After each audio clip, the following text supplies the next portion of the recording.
Hello everybody, welcome to the Goldbridge Saves Football Podcast as we review another fascinating Premier League weekend. Liverpool didn't even play, but were probably the big winners of the weekend, and they might be winning 3 times because Salah, Trent and Van Dijk have been offered new contracts. Jamie Carragher's come out with an outrageous statement. Why don't you like Mo Salah, Jamie? Putting Cole Palmer ahead of Mo Salah as the most influential player in the last 18 months in the Premier League. Man City and Arsenal bottle it. Are they still in a title race? Gary Neville says Man City aren't in it, and yet they're only a couple of points behind Arsenal. Man United are in crisis. We'll move on from that one. Chelsea are in a title race and is in a mess. Brentford are super-tastic at home and win again, and lots more to talk about. Is the relegation race becoming a little bit of a dead end? Will, talking about dead ends, bit of a dead end weekend for you? Just sat watching Christmas films with your life? No, absolutely perfect. Blues won away, 20 million down the drain. Jay Stansfield scores again, 2 at Barnsley. Fantastic week for my Premier League fantasy. And I just feel like we're still in this competitive Premier League, Mark. You've turned into Sir Jim as well. You've cancelled the Christmas party due to budget restraints. So unfortunately, took a leaf out of his book. But apart from that, we're all good and we're all dandy. The Christmas party's not been cancelled. Will and Noel could still go out on their own, but they won't go out without me, who is feeling a bit under the weather today. But there will be an alternative plan, whereas Sir Jim has no alternative plan. He just advises you go home and have a Weatherspoons by what's pot the one noodle and a by wank. It was the one by Old Trafford. Yeah, Bishop's Blaze. Oh, Get yourself yeah. down there. That would be a good Christmas. They should have a few cameras in there, and that could be a brand new Channel 4 documentary. Let's fly into it. Lots to get into. Big weekend of Premier League action. I've always said Crystal Palace is a difficult place to go, and I've always said Fulham are the quintessential Premier League team, and yet both deliver in the title race. We'll talk about Man City and Arsenal shortly. Will was not happy with the offside in the Arsenal game. To be honest, I wasn't really. I'd like that to have been given just to keep the title race for Arsenal open a little bit longer, although Chelsea have taken their place. Well, I spoke about this yesterday. I watched the game. Chelsea in a title race. Are they in it? Is it sustainable? I loved what Maresca said after the game, by the way. He basically said Arsenal, Man City and Liverpool won't slip up like Cucurella. Yeah, lovely. Yeah, Bit of banter. Yeah, exactly. I mean, everything he's done this year seems like to touch the goal, hasn't it? Like we spoke about the squad situation, but every time you hear him speak, and then I think they were speaking about it after that, he's been speaking with Claudio Ranieri, and of course, what's he synonymous with? A dark horse sort of title win. So yeah, Chelsea are there. They don't probably want to be there in the conversation, but he's dealing. He feels like. You know, Eric Ten Hag, I never felt Eric Ten Hag was good with the press. Yeah. And for the sheer amount of Both media... pressing from the front and the actual press. Up top. I've got germs now, haven't I? I've already had it. But yeah, no, I just think he's been brilliant. Are they in a title race? You said about sustainability and longevity with this. The squad's there, isn't it? Yeah. I mean, they've got 2 teams. One plays on a Thursday in the Conference League and one plays on a Sunday in the Premier League. So... Hey, it's a crazy season. It could be a crazy result, but let's just say they're in there. Nobody wants to be in the title race, actually. I was doing the watch along yesterday, and I can't remember. I won't name them. It's not fair, but let's just call them a prat. And they basically said, Liverpool aren't in a title race. Chelsea aren't in a title race. There is no title race in December. And I was like, and the rest of the chat sort of did the same. It was like, so what are we doing then? Yeah. What happens between like August and February? Everyone's just playing games for the laugh. Of course, there's a bloody title race in December. And obviously not a fan of the podcast because Who'll Be Top at Christmas is such a quintessential part of everybody's Christmas plans going forward.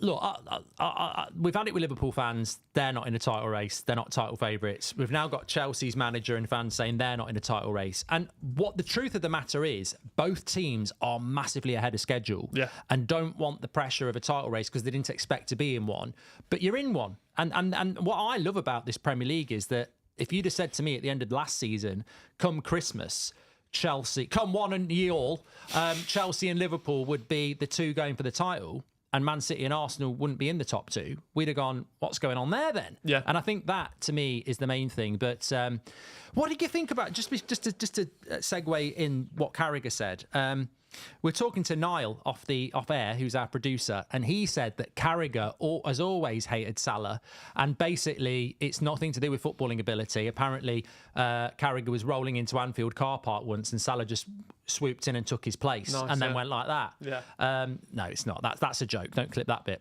But Niall did say that apparently Carragher has always said that he preferred Mane to Salah, which straight away is concerning because Mane was good, but Salah's better. But he's also come out with another pearl of will, that Cole Palmer has been the best player in the Premier League over the last 18 months. What do you say to that? Because I watched the game yesterday, and as good as Cole Palmer is, and I think we're both a big fan of Cole Palmer, I actually thought Jadon Sancho was better than Palmer yesterday. So this whole Cole Palmer thing, really good player, but I don't.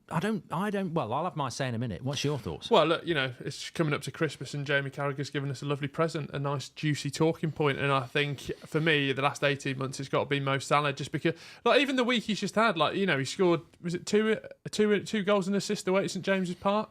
He's just so consistent that it seems to get blindsided even when he's doing the thing that he's supposed to do, which is scoring and assisting.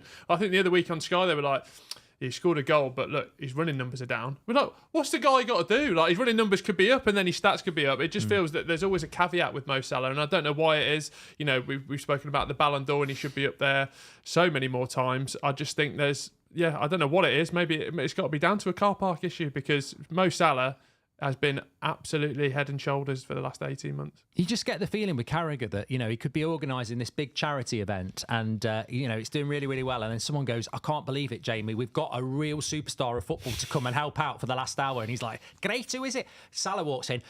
Shut it all down. Fucking stop it. What's he doing here? He's really got it in for Salah, which is weird. He was having a pop at him a couple of weeks ago about the contract as well. Something's gone on with Carragher and Salah. Get in the comments what you think it is. But absolutely, categorically, Cole Palmer is a fantastic player. But I've played the game, I've watched the game, and over the last 18 months, Salah is better than Cole Palmer in relation to what he delivers, because I've seen Cole Palmer should not be held. This is what we do wrong in this country. We want to fast track players to a level of established players, and Cole Palmer is a really exciting player, and Chelsea are a very exciting team this year. But we just saw last weekend Mo Salah deliver, score and assist against Man City to go top of the title and sort of kill Man City off. Cole Palmer's not on that level yet, and Mo Salah is all about consistency. And I don't know what it is. There's this underlying thing with Mo Salah that we've championed a lot, that he's massively underrated. I don't really get it. There seems to be an underlying reluctance in the media and with some fans to not do this. I saw a clip on Sky at the weekend about somebody was saying, Hazard for me is better than Salah. And I'm like, look, everybody's entitled to an opinion, but the numbers don't lie, the consistency doesn't lie, and the quality doesn't lie. And I thought that even when you look at the assist against Man City last week and the one he put through to Diaz with the outside of his foot, just Mo Salah is on a different level at the moment, and he didn't even play this weekend. Yeah, and you sort of touched on it there. I think when it comes to a young English player, the sort of praise goes through the roof, doesn't it? And then sort of when Cole Palmer was at Old Trafford, he didn't have his best game this season. There was a bit of a patch there. He was quiet at Anfield as well. But also, that's fine, because the age he is, he's going to keep getting better, and he's going to probably be at a level where he can be as consistent as Salah is going forward. But, and also, what do we like to do? We're having it with Jude Bellingham at the moment. No one's talking about Jude Bellingham scoring 5 and 5, 3 assists in La Liga, because he's on the sort of trajectory where it's going down because we built him up and now we need to knock him down. Cole Palmer sadly is going to get that because he's the flavour of the month at the minute. But yeah, Mo Salah, the chat sums it up in here. Someone, I think Strat said Joy says Salah is underrated, and then someone called Strat, literally 2 sentences above, says Salah is overrated. Yeah, this is the thing. And that's just in our chat. But it's also, I think, it's the modern phenomenon, isn't it, to create this society of either or. And speaking of which, our new feature, Either Or, sponsored by Snatch Pack, is all about how Cole Palmer's shit and Salah's good, or Salah's overrated and Salah's and Palmer's not. But I think I've seen Chelsea play this season, and in the bigger games, Cole Palmer really hasn't delivered. Whether it be United, Liverpool, Man City, I think on the opening day, and even yesterday, if you take the 2 penalties away. Apart from he hit that air shot, didn't he, in the first half? He did really well on the Enzo goal, but I think Sancho's overall game was better, but still, he's a good player. And he's developing this. I don't get the whole either or thing. Salah's obviously a better player than Cole Palmer at the moment, and Cole Palmer is very arrogant, so he'll believe he's probably better, which is part of the allure of him. It's a good thing to have, but yeah, I just don't. But the thing is, people. So say we put that out as a clip now, people are going, "What you on about? You big fucking idiot! Palmer is better." It's like, no, Palmer Palmer is on his way to be at that level. Palmer can have bad games, and also that's acceptable because he's a young player in a sort of experimental team that's moving forward. And you saying he had a bad game yesterday is not going, you think he's shit. I don't think he had a bad game. No, but like people I just are think going, Sancho had a better game. Exactly. And I think if you're on the other side of that, you just got to maybe, Palmer is up here and he can be up here, but just relax. Yeah, I mean, some people say about Palmer he's all about penalties, and yesterday would sort of feed into that. But I thought, that the most important goal in that game was the Enzo Fernandez equaliser, and that came from Cole Palmer's good work, which was quite similar to what Sancho did in the first half, and I suppose was ultimately bad defending from Spurs. But Chelsea, how high do we think they can finish? I think they've got to finish in the top 4 now. Oh, 100%. I think, but I just think the way that they can manoeuvre their squad and have like a fully fit 11 after playing in Europe. I know they've had a few injuries, but I just think even at the full-time whistle, the way Maresca was dealing with the players and the sort of joy he loves it, doesn't he looked brought back in the way he speaks to the media. There's just football is very hard to get right, but I think there's some fundamental issues that you can really get right. Speaking to the media, having good squad balance, and the tactics obviously comes into that, and he seems to be doing really good on all of those so far. I feel like Maresca's a bit like that Christmas turkey. Maybe Heston Blumenthal or Jamie Oliver or Gordon Ramsay have come up with this turkey where you bathe it in cherryade for a month, and then you cook it on a barbecue, and it's absolutely amazing, and everybody does it, and then you sat there on Christmas Day, you've done it, and you're tasting it, it's like horrible, and you sort of you feel like you've been misled. I feel on Maresca, I've got to apologise, even though it's not my fault. Last year when I was doing my Talk Sport show, some Leicester fans were calling up, even though they got promoted, going, I don't like Maresca, his football's really boring. And then at the start of the season, there was a few Chelsea creators sort of slagging Chelsea off and Maresca. So you sort of go, well, they must know what they're on about. Leicester must know what they're on about. So I sort of thought Maresca was a bit of a bad appointment. And then we picked up on the podcast very quickly, and a lot of you listening did as well, that, to be fair, he's brought a bit of a rhythm. He's been quite strict. He knows what he wants. He walks up to the top of a buffet and he says, I'm having chips and a chow mein, and that's it. He's a no-nonsense manager, and he's doing really, really well. And I feel like there's almost a bit of an apology, because the sound bites coming out of certain Chelsea fans and Leicester fans was that, he was a bit boring and a bit, overrated. And actually, I think he's been pretty... If Slot wasn't in the game, he'd probably be getting a lot more as a brand new manager coming in. Well, yeah, and I think as a relegated Premier League side, sometimes there's entitlement from fans that where you come down with the parachute payments in the Premier League team, and that's we're experiencing that in League One this year. There's no divine right to go back up. You have to play better football, and I think they ended up with 96 points anyway. So. Nothing. The jump to Chelsea, I think, shocked us all, didn't it? But every issue he's been given, he's dealt with. The Sterling thing, that was we probably had it in our podcast title at the start of the season. Been dealt with. The squad been dealt with. Media dealt with. The tactics. He's got a first 11 sort of interchanging, even with Caicedo playing right back in the role he played. Should it have been a red? Yeah. Yeah. No for me. No. Slow-mo red. I think based on other... Carragher again saying it was a red because he's a Liverpool fan. No. I think it was late. He was nowhere near the ball. At least, with the Bruno one, Bruno was going for the ball, so that got rescinded. With this one, I think you could retrospectively probably give it a red. The fact that Anthony Taylor didn't give him a yellow was hilarious. Anthony Taylor yesterday looked very, assertive of himself. So it's always been like that. I think I'm going to put Chelsea in fourth. Who are you going to put above? Man City, Arsenal and Liverpool, yeah. Do you think, yeah? But the way Chelsea's got some really winnable games coming up, so... But it's even going forward, you look at that, whatever you want to call it, if it's a false 9 or a number 9, that position in the middle, you look at Arsenal and you go, it's Havertz and Gabriel Jesus. Nicholas Jackson's in really good form, and Nkunku starting to come into it as well. And you feel with Chelsea, they could probably end up with fucking Victor Osimhen after the end of January, do you know what I mean? Whereas Arsenal... I think people... obviously Sancho played well yesterday. obviously as a United fan, Sancho, I'm not Neto, convinced. Madueke. But I think Neto's been a really clever signing for them. So almost not mentioned, but actually very good, obviously, if he can stay fit. I want to talk about the Liverpool, Arsenal, Man City trio. One didn't play, 2 dropped points. What do you make about the wind? But...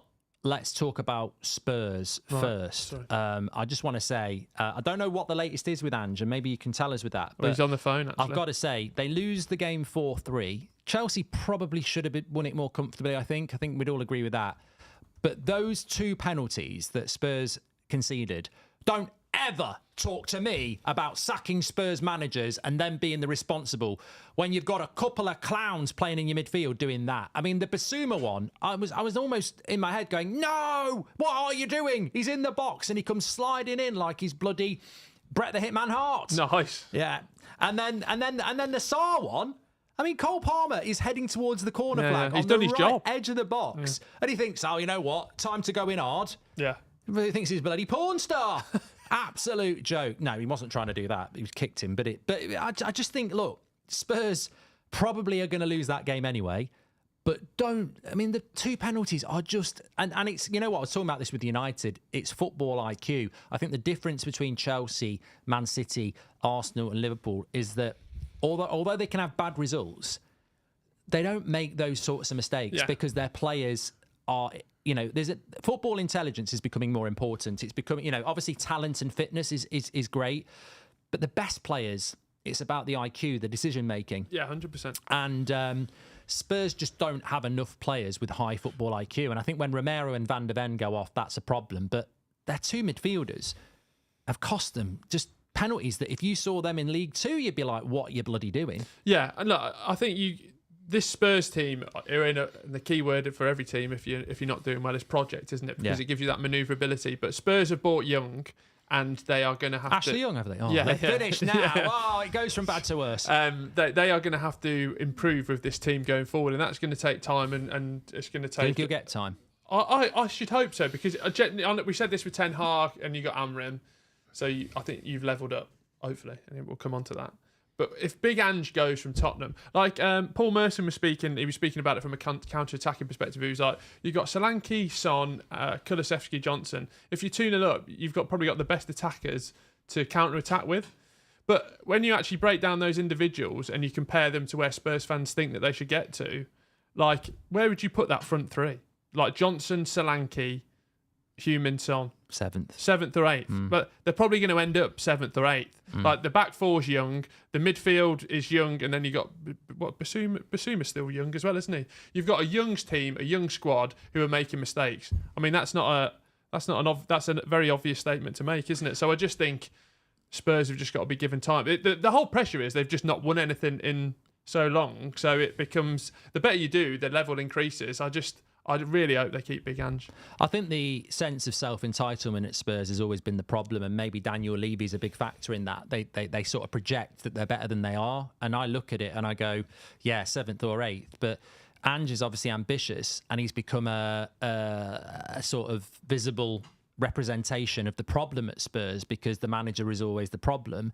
But realistically, they're just Spurs, and who if they get rid of Ange, where are you going to go? Marco Silva, Thomas Frank? It's like you're not going to project yourself into top 4 just by changing your manager. And look at what's happened at United. Ten Hag probably needed to go, but Amrim's took 4 points from 12. The reality is, in the modern game, with the likes of Fulham and Brighton and everybody else, it's way too competitive now. You're not going to pick up 30 points against also rans. You're going to have to play well every single game, and that's.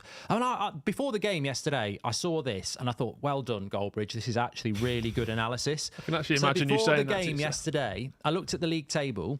For goals scored, Spurs were 4th, and for goals conceded, Spurs were 4th. But in the Premier League, they were 11th. Right. So I was like, you've scored the 4th most amount of goals and conceded the 4th most. You should be in the top 4. Well, they said, I think they've won all their games. The games that they've won are by 3 or 4 goals, and then 1. And then the ones that they've always conceded 3 or 4 goals when they've lost. So it's like, there's no one better who. Because they've gone down the big, like, you could get a big name and maybe, I don't know, Ancelotti gets sacked from Madrid and he comes in. Well, they've had that with Mourinho and Conte. It didn't work. They've had everything. The only thing they haven't done is kept a manager. Stability. And I think with him, at least there's someone there. Look, I do think he's got to adapt. Like they're saying, he's 2-0 up. You're fucking on the halfway line going.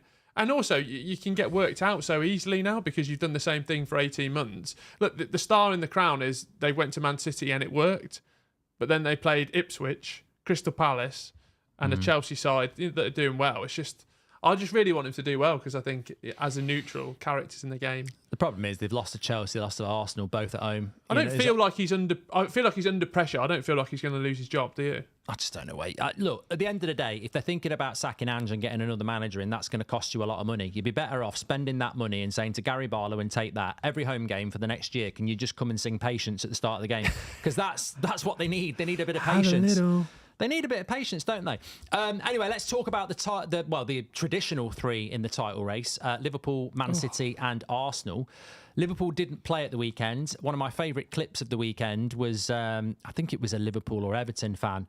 I don't know why the game's been called off. Look at the weather outside my window, and it was just all calm. But I don't know whether they were in like Swindon or whatever. And I was anywhere these days. Yeah, I thought, you know what, it got called off. You don't get that happening much in the Premier League, but obviously, is that woke nonsense? First. Was it? No, I mean, bloody hell.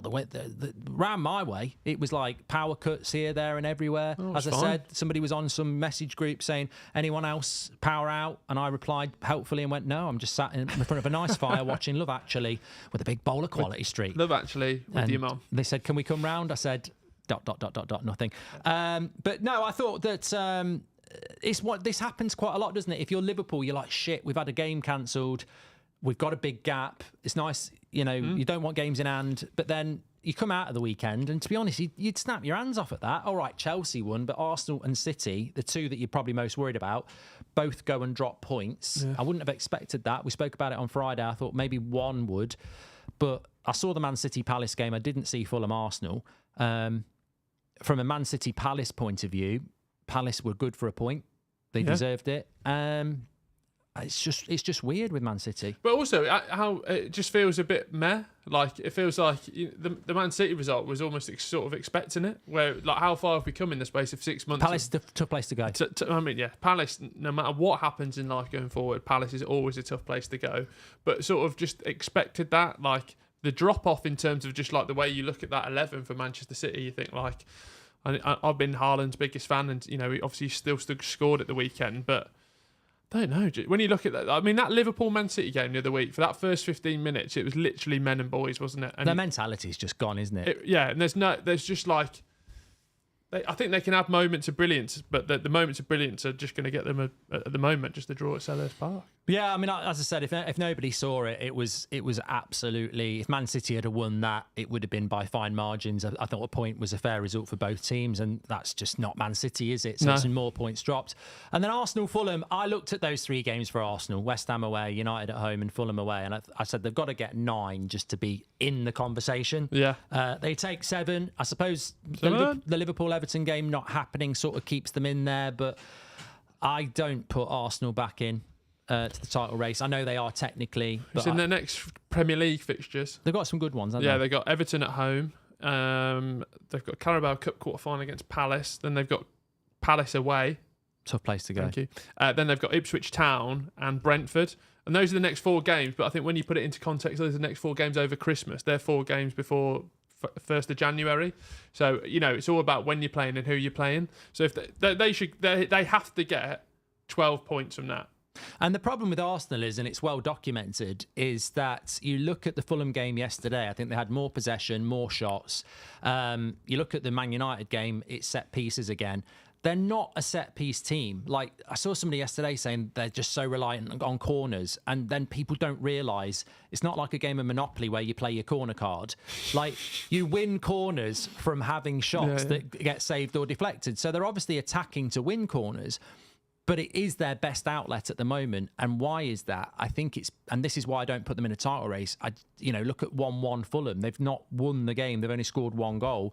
What have we said so many times? I think if Arsenal had a Gyökeres, an Isak, a Watkins, if they had a striker, I think Arsenal would be higher up the league because... Do you think that's where they're going to get, like, because, you know, Declan Rice was that. We need a CDM. We've got Declan Rice. Yeah. It's just who...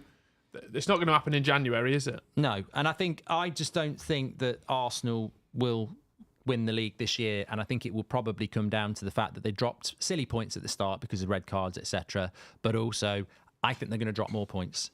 Yeah. Between now and the end of the season. They'd almost, to close in on Liverpool, they'd almost need to go and win, 90%, 95% of their games. And I think there will be more games for Arsenal where, like Fulham, probably should be winning it, but can't get enough goals. But it just feels this year that like a draw at Fulham actually It's a good result. Yeah, I think we're still judging a draw at Fulham in this season where Manchester City could get 99 points, whereas this year, like, low 80s could win it. No, it is a good point, but what my point is, my other good point is that because of where they are, they need to win that game. It's like Liverpool dropped points against Newcastle, yet Newcastle have beaten Arsenal and drawn with Man City. So Newcastle, that's what Eddie Howe does, isn't it? A point at Newcastle in the context of a 38-game season is not a bad point. What did you make of Berbatov saying about Arsenal becoming the new Stoke City? I just think it's easy headlines from people who need headlines. Wow. Yeah, I do. And joining it's like Gary Neville said that Man City are out of a title race, and I thought, what? So that means Liverpool have won the league then, because Man City are like 2 points off Arsenal. Yeah. So, and there ain't no way, if Arsenal are in a title race, that Man City aren't in a title race. I understand what you're saying in the sense that they look lost, then they don't look like they're going to turn it around. But if there was one team, if I had to say to you, out of Arsenal, Chelsea and Man City, you've got to bet your house on it. You haven't got one. But you know what I mean? You've got to bet something valuable on it. Yeah. I haven't got anything. Who would you say is going to do it? I'd say Man City have got the you're always going to go on history, aren't you? And Man City have got the history to just suddenly. I mean, look, Man City play Man United next week, beat Man United comfortably, and the confidence will come flowing back, won't it? It just feels, we haven't seen it with Amorim yet under sort of the big game, but I feel like Man United could walk away with a victory in that, and then. Like, I feel like Liverpool's next Premier League game is Fulham. Then they've got Tottenham away, which, I mean, we don't know what Tottenham are going to get. Then Boxing Day, they've got Ruud van Nistelrooy's Leicester City. And then Lopetegui and West Ham. So who's that, Man City? This is Liverpool. I'll tell you what, if Pep loses to Amorim at the Etihad next Sunday, I think, he's in big trouble. Could walk. He could walk, yeah. I think that clip that came out of him was an outdated clip, wasn't it? That one when he nearly turned stuff, that fight with that fan. I didn't think it was that bad anyway. No. I just thought, what's in that?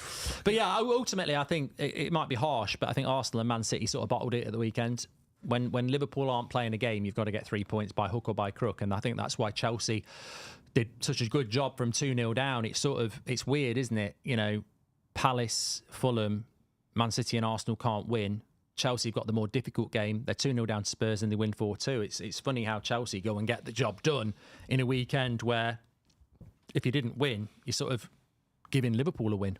Rodri did an interview with the Rest of This Football and he sort of semi-alluded to like he wants to be back before the end of the season. He'd have to be back January time for that to have any impact, I think, wouldn't he? Yeah. February? They're a one-man team. March. Yeah, got no chance. It's not going to do anything for them anyway, is it? But I wouldn't be surprised if when Rodri does come back, they suddenly just start playing really, really well. Yep. Which again is not very good for Pep, is it? Because you'd sort of like then go, well, they are a one-man team. But there you go, I bought him in. Yeah, but it's like I can think of a sexual one there, but I'm not going to do it. No. Well, look, if you're married and you bring someone into the bedroom for your missus and she enjoys it, where are you going to go? I brought him in. Yeah. It's not you're not doing the job though, are you? No. Well, you sort of no. I don't think that one works. It does. It does. They know. Anyway, let's talk Manchester United about talking about bangings. Do you want to talk about that? Oh God. I need to bring somebody else into the bedroom. You know what? I just was like, I look at that game and I go, 4 points from 12 for Amorim doesn't really bother me because he's a new manager. Yeah.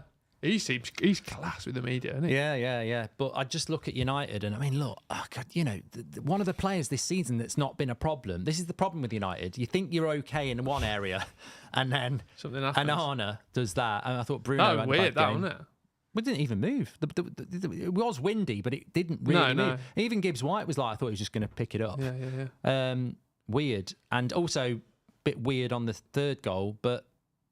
Early conceding at both halves. Two things. Sorry, I've got problems with Manchester United that are not serious problems. Martinez again calling himself the butcher when he gets out. He doesn't walk out on the pitch going, "I'm the butcher." No, but he has played into being called the butcher. Let's be honest. Well, I would as well. I know you would, but that says more about you than it does anything else. And then to be I don't know what he was doing at the back post, and then whatever Hoyland's doing with this gladiator celebration, if you can drop him a message, you can't be. Yeah, he had a tap in from 8 yards to make it 1-1 at home to Nottingham Forest. Mate, I'm not saying let's go full Neville and Keane mentality, but Mate, trust me, if you're starving and you haven't eaten for 2 weeks and you see a dirty old chip on the floor and you eat it, that's fine dining. He's just grateful for a chance to score a goal. Yeah, fine. Yeah, great. But like, you watch the old adage of like, being like you've done it before. The trouble is with the United is I was doing the United stand this morning and somebody put a message in saying Garnacho's the problem, he needs to go, and I was like, this is the problem. Like, you can't individualise it on Onana, Martinez, Rasmus, Rashford. It's a collective. I mean, we started with a team that was losing, and then he made Mason Mount, Rashford, Xerxes. They came on, did nothing. Like this, we had £2 million a week on the bench. A week. Yeah. And then they came off the bench and were weaker than piss. It's just... What did you make of... I'm sure you got into it, but like the Ashworth identifying Xerxes because of the data. But you know what I find really weird about the Ashworth thing is that Ineos have come in and we were warned, like they didn't do a great job at Nice. No. And Ineos are really good at publicising their good stuff. Yeah. And then they're really bad at when things going wrong of sort of like going, they were the problem. Yeah. Like they gave Ten Hag a contract and they sort of threw him under the bus, rightly or wrongly. But with Ashworth, no one wanted Ashworth. No one was talking about Ashworth at United. They went and it was a big news drop in January that they were taking him out of Newcastle, best in class. And then they bring him in and then he's being blamed for keeping Ten Hag at the end of May. And he's being blamed for Xerxes in June. He didn't start his job till July the 1st. Now, obviously, he might have been doing the job a little bit, but he's not meant to be doing his job then. So how can you officially start going, he's at fault for that, when he wasn't technically even here? So I think Ineos just need to stop the blame game here. If Ashworth needed to go, he needed to go, but you brought him in. How can you be like critical of a person's job in that role for like 5 months? I know. He was on gardening leave longer than he was here. How much has he made from like doing fuck all?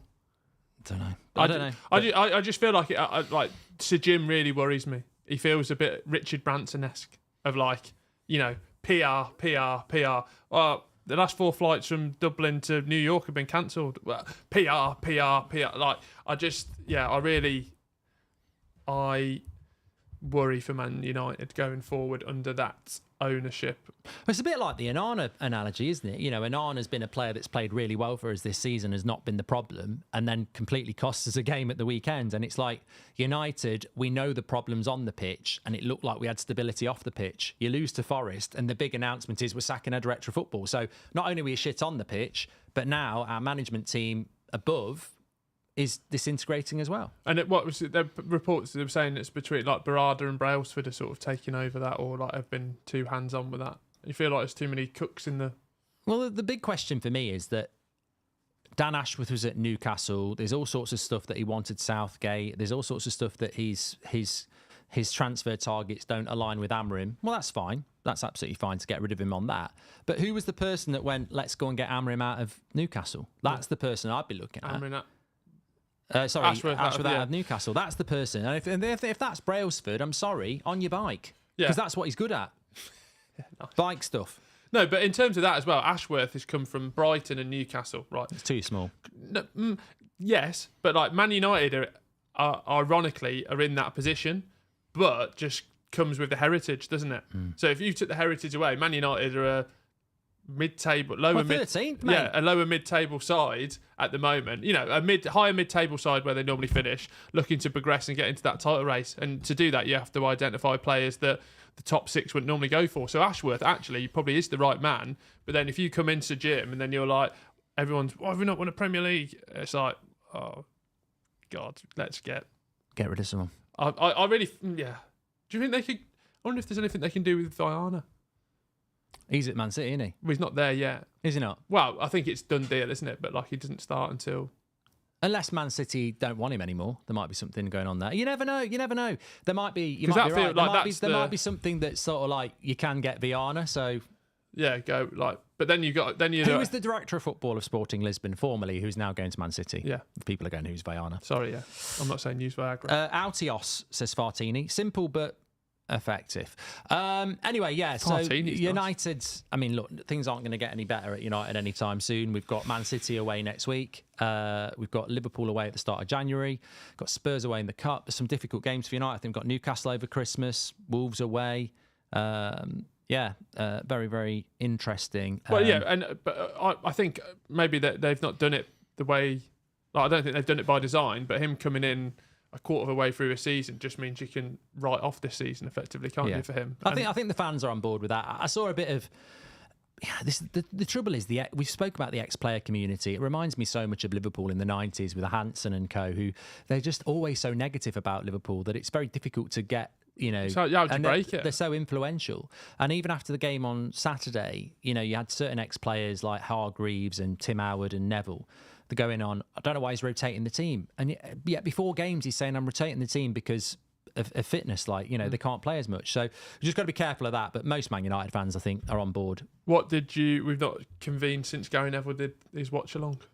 Oh, last Wednesday. Yes. You know what? Obviously, we were quite open about them doing it. And, in the sense that we were nothing to do with them doing it, but I was doing my watch along, and people were going over there, and I wasn't like, don't do it. I think it's an interesting concept, but Matt, our editor, he said basically it's very easy, isn't it? Their watch along is watchers watching the game, whereas your watch along is watch the game with us. Yeah. And when you've got 4 ex-players, it's all about them, isn't it? When I do it, it's me on my own interacting with people. So there's place for both. I think the thing that they did well, but was a bit cringe, was I saw a lot of their reactions, and I just thought, I don't think that's the way they normally would watch a football game. Where they're jumping on each other and stuff like that. It was almost like a little bit Hollyoaksy, but they've probably seen me doing it, and they probably say the same sort of thing. So I don't know. It's quite interesting at the moment, isn't it? I was thinking about Sky again this morning, just because of Sky they're Sports. The real losers. Yeah. They actually own nothing. They don't own the Premier League. They don't own the talent, and the talent are going off and starting their own things, which are bigger. And I saw the figures for the Sky Sports News and everything, and how that's terrible. effective. What's the word? They just report on news that's been already reported now, don't they? You don't tune into Sky Sports News for stuff now. I think the way it's going, and we've spoken about this, and I've spoken about it for a while. If you look at something like the overlap, they've recruited people from Sky. They've probably got a lot of their brand relationships because Gary Neville and others have worked with Sky. They are effectively a mainstream outlet moving into this world. And what that means is if they can maintain those budgets, because what they're paying people like Carragher and even, their guests, tens of thousands of pounds a show, massive money. And if they can maintain those budgets and grow, they will end up with Premier League rights. So if I was Sky or BT, I'd be shitting myself, because I'd be like, these people that we've basically given that audience to are now starting their own thing up. Some of the people who are at Sky and BT are going to work for them. It's very obvious what's happening, isn't it? It's like a restaurant that's done really, really well, and then the chef starts his own one and starts taking the waiter and the maitre d' and all this. And I think that's why we're heading. I'm quite comfortable with that, because I said this on Wednesday. What I think about it is, I've enjoyed doing this. You never know how long you've got doing it. No. And if it ends, I'll still like football. Would I like to watch football where it was what I grew up with, where I was frustrated by the scripted nature of it? Or would I rather watch football that's a little bit more like what we do here? Yeah. And if the mainstream are moving towards what we're doing, it's a bit of a win-win, really. But I think that's where it's heading. And, you had whoever was commentating on the United game on Saturday night, I think it was Alan Smith, was like, I don't see what Agate offers for Man United. And I'm like, he got man of the match on our player rating show. So it just shows you that I think people want some more. People want honesty, even if it's a bad call. What they don't want is just laziness and people who aren't actually watching games and projecting their bias on it. I think you have a lot of that with the EFL content, because it's sort of especially from the Sky Sports stuff, it's almost like second nature. It's like, who have we got on today? Right, let's get him in. Have you watched them? No. All right, they're ex-players, that they can sort of do a job on that. But how many of these pundits, Tim Sherwood, Alan Smith, Paul Merson, I actually quite like Merson. But they're sort of synonymous with having the piss taken out of them. Yeah, no, I think Merson's done a bit of a not a rebrand, but he's done well. But like, I think that the big one with if you say you're WWE's going to Netflix, like when you actually zoom out of that, like they're going to like everyone has a Netflix subscription. So if you're like a competitor league like the EFL or League or someone like that, like if you go on to a world right package, like, you're going to be seen by so many more eyes on a Netflix where like you only buy Sky for the Premier League. Like if they lost that, you wouldn't be like, 100%. League of Their Own or the Penguin. When I moved into my house, I was meant to get Sky installed the first day I moved in because it's, I'll tell you why in a minute. And I missed the appointment, so they couldn't get me in for another week and a half. And there was like games going to be on for like watch-alongs, and that's why we did one in here, me and Noel, because it was like if you watch it off a stream, you could pay good money, but if you watch Now TV or Sky Stream or anything like that, it's actually up to 30 seconds slower than having a cable or a satellite dish. So for me, the only reason I have Sky or Virgin is because I know that's the best way to watch UK interactively close to what the kickoff time is. Yeah. You can get Discovery Plus for your Champions League. You can get Amazon Prime, etc. when they've got it on. The only problem with that at the moment is that it's a little bit slower. Yeah. But ultimately, if Sky or TNT don't, that's their selling point. It's not really Monday Night Football or anything like that, which is probably one of their better shows. Yeah. I think Sky have taken their eye off the ball in relation to how it's like Lineker, isn't it? Yeah. With the rest is football. Yeah. His match of the day is why he's popular. He started the rest is football. Neville was known for Sky. He started Overlap. They've basically taken that relationship, started something else, and you can see what's going to happen. And that's evolution. I ain't got nothing against Lineker and Neville for doing that.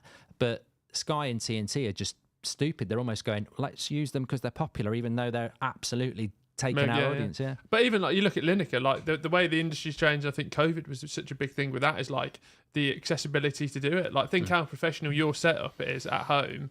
And in the realm of TV production, probably quite low cost, isn't it? Yeah. Whereas and Lineker and Shearer and Micah are doing their podcast to millions of people per week. From remotely using AirPods, and it's like you look at Sky Sports and like when I think Solihull Moors had the TV down here, didn't they? Like it must cost tens of thousands of pounds to put on a game, and the biggest thing TV do of this sort of cloak and veil over the actual numbers, because I think like Liga fixture, not Liga, sorry, another league came out and it was like 4,000 people were watching a game, and to be honest, probably less. Well, when we did that Charlton watch along at Charlton, that had way more views than anything League One's ever done. Well, that's why I think the EFL can be a lot more. Like, why wouldn't they go to an Amazon Prime? But I just don't think they're getting the Bundesliga gets put up free on YouTube, didn't it? I saw that. That was Sky, to be fair, putting that on the rights. But I think there's so many. Well have some people watching it. There's so many better ways you can do a TV deal, isn't there, going forward? Yeah. Anyway, talking about watching it, I was right again. Bullshit. Fulham, quintessential Premier League side. Crystal Palace, a tough place to go. I've been saying for weeks, the best place to go in the Premier League is Brentford at home. Yeah. Oh my God. They have absolutely smashed it. They've scored more goals than any other team at home in the Premier League this season. I think they've scored 9 more goals than their closest. I think Liverpool. They're top of the league for home form. They're bottom of the league for away form. But look, let's slide on the away form. Unbelievable home form. We're nearly at Christmas. And they're top at Christmas. They're beating so many teams at home. It's unbelievable. What do we put this down to? I think Tony as well. I think it's a bit of naivety on our part. It's a bit of the Brighton effect, isn't it? Like you don't know the players, so sometimes you write them off. Like Umbermo's coming, like the goal that he scored, Vista scored. Technically, absolutely unbelievable. Like Nathan Collins popping up from the back doing his job. Thomas Frank, a wonderful manager, just accentuating the positive, hide the negatives. A really good team. And I think I don't know whether you've got the league table, but I think Brentford are high up in the league now. And it was a weird weekend, actually. 9th. Yeah, well, it's so congested, isn't it? Yeah. From like 5th to probably, 12th or something. But not 13th. United, get there to them. But the point is, Villa were going through a really bad patch. They win 2 games in a week, and I think they were up to 6th. Yeah, they're 6th now. Same points as Forest. That's crazy. Brighton... Three good fixtures, and they take, was it 1 from 9 or 2 from 9? Yeah, 1. Yeah, they've drawn, lost, and drew. Yeah, two from. They need two to play from, Man City every week or Liverpool because that's I mean, when, Brighton aren't in Europe. You've got Southampton at home, Leicester away, and Fulham away. and they were 2-0 up against Leicester. And you think take 6, they take 2. So that's they've dropped like a stone. What about Bournemouth beat Ipswich. Last minute winners. Terrible defending again. 1-0. Ipswich. How many times have Ipswich been in a good position in the 85th minute? And then did you see the? It didn't end up being a goal actually, but there was a Southampton playing out from the back? Oh god, it's Will's hate. it's not. It's like, oh god, they didn't even score from it, but it was absolutely cataclysmic. The one was it Chelsea they were playing? Was it midweek they played Chelsea? Wasn't it? The one of them smashed, didn't they? Oh. Minute silence for them, please. But like, it ties into the Russell Martin. Like they are on par to go down with that Derby County side. Who did Southampton play? Southampton at the Villa at the weekend. Yeah, there was one. Was it 1-0? 1-0 Duran. I looked at it with about 10 minutes to go, and Southampton had more possession than Villa. I think they had like no shots, and I'm like, this has happened so many times. What do? Do they just pass side to side around the back? Like they don't create anything. And that's the thing. Like I know we brought it up a couple of weeks ago about this sort of Vincent Kompany at Burnley, Russell Martin effect. Like, but I'd just be pulling my hair out if I was a Southampton fan because he is putting himself above the club. Like he'll get a job at like he'll be the next Brighton manager, won't he? Hurtsler will go on to bigger things, and he'll end up at Brighton. But what does that mean for Southampton fans who are going to go down, possibly one of the worst points totals ever in Premier League history, and with the side just refusing to be pragmatic when it doesn't work? They've got Joe Lumley, not the absolutely fabulous star, in goal now because Ramsdale's injured. He's out of his depth trying to do it. You can see it all the time. It's just like... I think with Russell Martin, it's a bit like, you're on holiday. He's been given a yacht. He takes like three or four families there. I know how to drive this yacht. He's never driven the yacht before. He's driven a fucking dinghy in the Championship. Drives the yacht straight into a bloody big rock. You're about 200 metres out from sea and you're sinking and no one can swim. He's crashed the fucking yacht. Yeah. And then what he does, I'm an Olympic swimmer. So he's swimming with people on his back to shore. So he saves everybody, but he crashed the fucking yacht in the first place. Yeah. And everyone goes, hero. Yeah. He's an absolute hero. He saved everyone. And then some people are going, he crashed the fucking yacht. Yeah. So he's got himself a bravery award and he caused it. Yes. And that's exactly what's happening. That's very good, that. But like I read that, and I sort of get where he's coming from because like there's a world where he has to almost do what he's doing for some people and for his career and for British managers to proceed. But like, what's going to be worse? People think, well, how are people going to think of this Southampton side next season? Oh, remember at Villa when they had 74% possession? No, they finished the season with 6 points. Oh, right. Yeah, shit. What do you think? I mean, I've always said 3 up, 3 down. I think Ipswich... Ipswich have played a lot of the teams at Portman Road where they needed points, and Bournemouth was another one. So I think Ipswich... Hey, Leicester are out of it at the moment, mate. Admirable mention, but Leicester, rude 4 points from 6... Fighting for him. I think Leicester have got a chance. I don't know. I don't want to jinx Leicester. They'll be going, Goldbridge, no, relegators. But I think Leicester have got a chance. And you look at Wolves. Oh, tonight. Oh, again. Well, you did say it. El Sacchio. Yeah. I think it is El Sacchio. I think if Gary O'Neill loses tonight, 0-0 draw. You've got to go. Is Gary that O'Neill? fair to say? No, I think if Lopetegui loses 100%, he's got to go. Wolves are in the bottom 3. No, I know. Yeah, but I think. Like Wolves are going to be fighting for relegation, whatever happened. I think I had them in 18th. You laughed at me. You're not laughing now. No, they're massively underperforming. That team's better than that. Yeah, you can't be below Leicester City and you can't be below Crystal Palace. Yet they are. You can't lose 4-0 to Everton. You can't do that. So yeah, tonight is the night. But then again, like I don't think Potter's going to go there. He seems very shrewd of like where he's going to do next. The jobs he's turned down. Leicester have got a new manager. Let's see if they can have this continued effect going forward. I like Rude.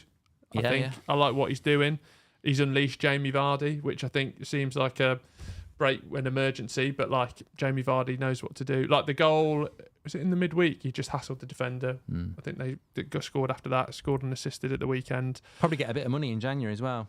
Also, I think Leicester have got a great chance now. They were heavily linked with the points deduction, and I don't know what's happened to that. I think it got swept under the carpet. I'm not sure. But West Ham, I think they will beat Wolves, and I think Gary O'Neill's in big trouble. But for West Ham, thoughts and prayers for really should be under threat. But I was going to say the Antonio thing. Yeah.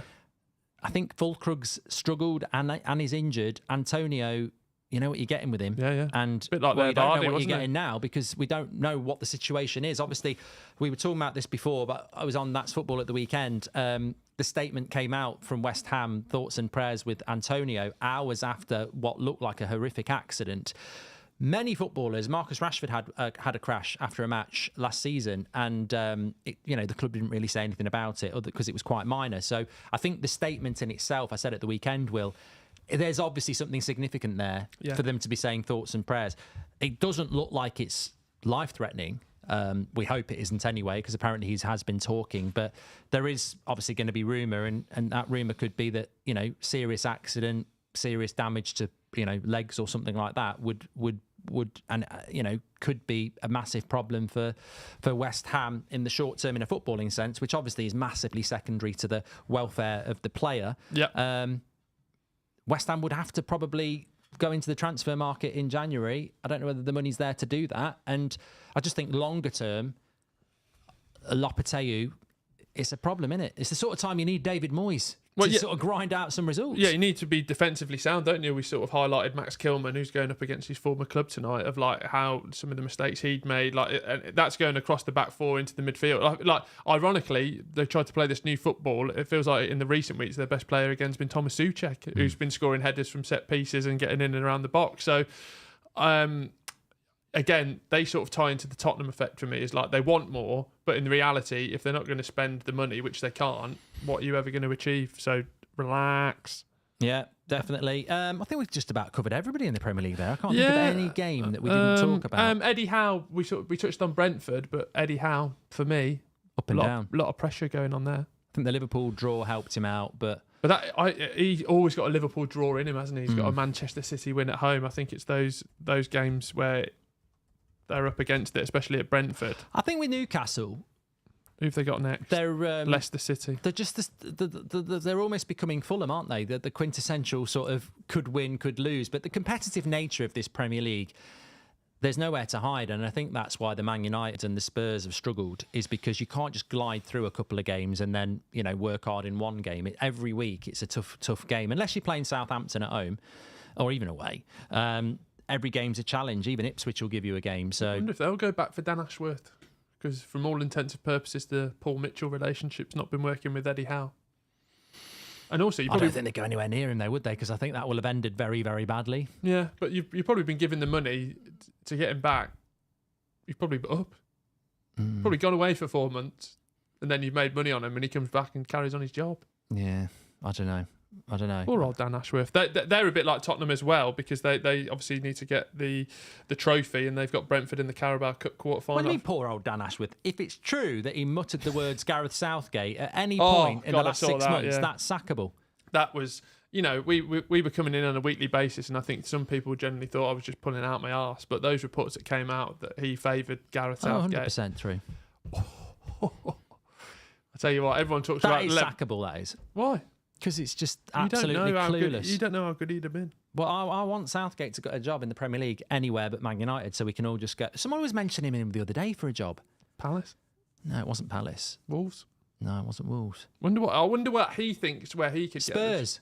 Yeah, do a good job. I'd love that. I tell you what, Spurs have suffered enough. No. They don't need that. Eddie Howe, Unai Emery, Southampton, Brentford, Graham Potter. Oh, the FIFA Pro. Wanted to do a little TikTok thing with you quickly. Actually, the best nominees for the FIFA the best football player this year have come out. And Is that not the Ballon d'Or? No, because FIFA stopped endorsing the Ballon d'Or, didn't they? The Ballon d'Or is just the Ballon d'Or. Okay. So it's winner stays on. Jude Bellingham or Danny Carvajal? Jude Bellingham. Jude Bellingham or Erling Haaland? Jude Bellingham. Jude Bellingham or Toni Kroos? Jude Bellingham. Jude Bellingham or Kylian Mbappe? Jude Bellingham. Jude Bellingham or Lionel Messi? Jude Bellingham. Jude Bellingham or Rodri? Rodri. Rodri or Valverde? Rodri. Rodri or Florian Wirtz? Rodri. Rodri or Lamine Yamal? Good one. Still Rodri. Rodri or Vinicius Jr.? Easy. Vinicius Jr. Yeah, Cash back. money. That's a good one, that. Yeah, thanks. 3. And that's the FIFA Best Men's Player of the Year. Sponsored The real by... Ballon d'Or winner. Exactly. EFL watch, Sunderland beat Stoke City 2-1. Tom Watson scored 2 goals. Not the guy. Was it Tom Watson who did the... No, I've got the name Harry wrong. Potter? No, I don't know. No, who's the guy that walked around the garden? Tom. Major Tom. Is he a Watson? Don't know. Anyway. Rest in peace. Yeah. Millwall... Great cause. Not a great time. That got knocked down, the Spa, didn't they? She built. Did it? Yeah. What, by the wind? No. She should probably say it's by the wind. Insurance, cash back. Millwall 0, Coventry 1. Frank Lampard first win away from home. Yeah, I forgot my Coventry with my team. Yeah. Bring back Mark Robbins. Barnsley 1, Birmingham City 2. Lincoln 0, Charlton 0. Notts County Postponed. winded. Doncaster 2, Cheltenham 2. Moors lost. Thanks. Good weekend. We're back next Monday. We're also filming a Christmas special looking forward to that. Which Noel's doing. Which will exclusively be for podcast listeners. So if you are watching on YouTube, make sure you get in on to Spotify for the Goldbridge Saves Football podcast, because our Christmas quiz will be on there. What Christmas film are you going to watch this week? Any ones you're prioritising? Let us know in the comments and on Spotify what Christmas films you've already watched. Niall watched Love Actually with he's laughing already. You'll be laughing, don't worry. Love Actually is a romantic Christmas film you can watch with a loved one. Sex scenes in it as well. Sex scenes in it as well. Niall certainly did it with a loved one. His mother. Yeah.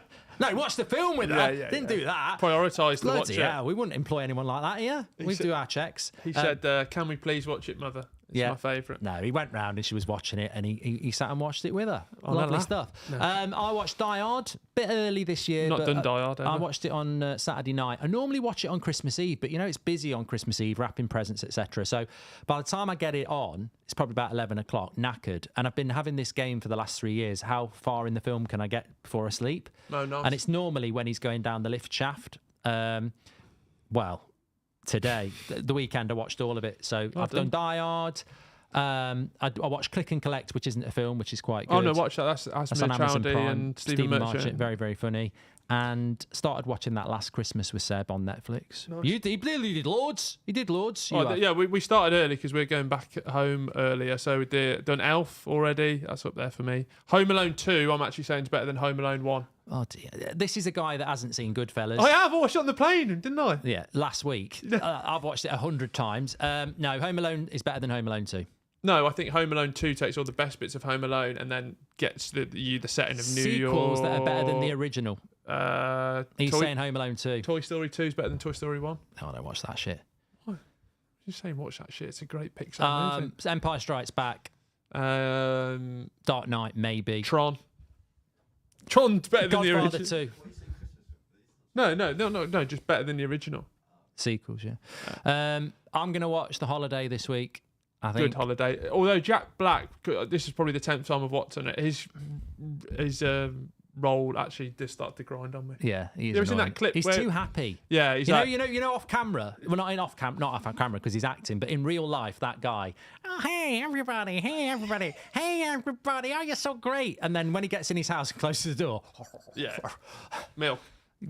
Yeah, he's got a milk fetish. And rips. I bet he rip farts like Gary Oldman in Slow Horses. You know the girl he's with before Kate Winslet, who's clearly having an affair. Yeah. And he's like, "Oh, I don't care if you're getting it up the ass. I'll clean it with my tongue." Anyway, the point is, it's not just about films at Christmas. There are specials. The Snowman. The music to that. I really like, the same animation, Father Christmas. Yeah. What Raymond a Briggs. blooming Christmas. Mel Smith. We got Wallace and Gromit Christmas Day. I hope it's Christmassy. Favourite comedy special Christmas?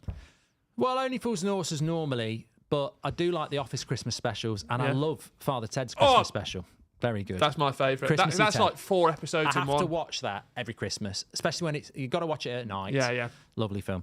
Anyone got a boring voice? There you go. You didn't have to watch that last bit if you miserable, but we like to bring that sort of stuff into the podcast as well. Fantastic, everybody who is listening to it you can listen to it on. Super chats. Robert McCormack says Salah this season, Palmer better last season. Thank you very much for your continued support. Daniel Sturtridge, thank you for your continued support. He says Argyle fan here, happy about Mike Phelan. That's a very sad sentence, unfortunately, but have a great Christmas. And Toby Ronson says, Will, you made me watch The Last Dance again. So good. Toby, thanks for that. Watch that again. I need to finish it off. Brilliant. Lovely stuff. Thanks, everyone, for listening. Thanks, everybody, for watching. Make sure you smash a like on video, subscribe if you're on YouTube, give us a comment as well. Lots to get involved in. Absolutely brilliant. And we will be speaking to you next week as well. Thanks, everybody. Thanks to Will. Thanks to Mark. Bye-bye.